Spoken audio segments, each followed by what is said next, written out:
Bonjour à tous, je vous souhaite la bienvenue dans ma chaîne l'étude du droit en RC, en sigle EDRC.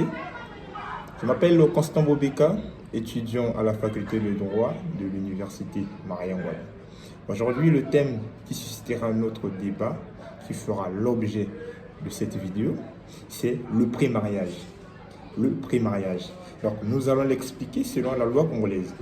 La première chose serait de savoir c'est quoi le pré-mariage.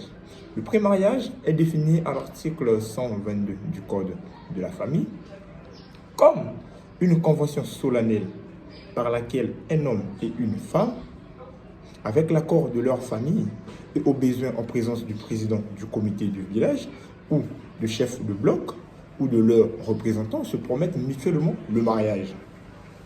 Ici, on insiste toujours avec l'union de deux personnes de sexe opposé. La définition, elle est claire. La définition nous dit c'est une convention solennelle par laquelle un homme et une femme. Voilà. La célébration du pré-mariage nécessite, tout comme le mariage, le consentement des pré-mariés. Pour célébrer le pré-mariage, les pré-mariés doivent donner leur consentement. Donc le pré-mariage apparaît comme une phase préparatoire au mariage.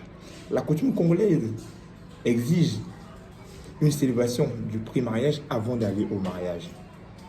Vous voyez? Donc le pré-mariage est considéré comme une condition principale pour célébrer le mariage. Vous voyez? Dans ce cas, l'officier de l'état civil ne peut célébrer le mariage sans pour autant avoir eu connaissance de l'existence d'un pré-mariage, communément appelé la dot. Mais il y a de ces cas où on peut célébrer le mariage sans pour autant célébrer le pré-mariage.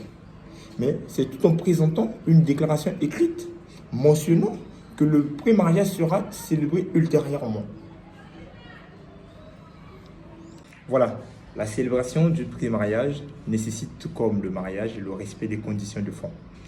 Les conditions de fond dont on fait allusion ici, ce sont l'âge et la liberté de donner son consentement. Concernant l'âge, comme le mentionne l'article 128 du Code de la famille, l'homme doit avoir minimum 21 ans pour célébrer le pré-mariage, la femme doit avoir minimum 18 ans. Et ces derniers doivent donner leur consentement librement, indépendamment de l'autorisation des parents. Cette célébration est réglée par les usages, voire la tradition. Après cette célébration, les pré-mariés se décident soit de se cohabiter ensemble, soit de ne pas se cohabiter ensemble. Maintenant, dans le cas où ces derniers se décident de ne pas se cohabiter ensemble, ils sont dans l'obligation de se conduire d'une manière réservée l'un et l'autre à l'égard des tiers.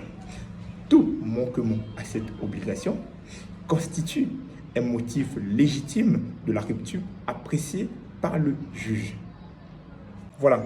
En cas de rupture du pré-mariage, cela dépendra des circonstances de la rupture, car après concertation des deux familles, chaque pré-marié décide de la rupture du pré-mariage.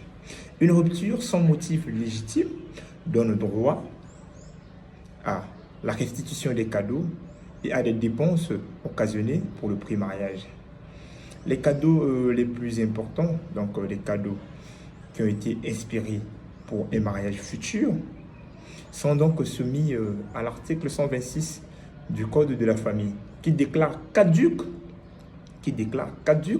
toute donation faite en faveur d'un pré-mariage rompu. Donc cela donne droit à la restitution de ces cadeaux. Ce qui veut dire que tout un chacun doit restituer le cadeau remis par l'autre au moment du pré-mariage. Vous voyez? Et il y a un aspect aussi important dans le pré-mariage. Donc pour conclure cette vidéo, un enfant né dans le pré-mariage a pour père le pré-mari de sa mère, sauf contestation de filiation. Voilà, donc je vous remercie de suivre attentivement cette vidéo. Pour plus de force, autant pour moi, pour plus d'encouragement, je vous prie de vous abonner, de toujours cliquer sur la cloche de notification pour ne manquer aucune de mes vidéos.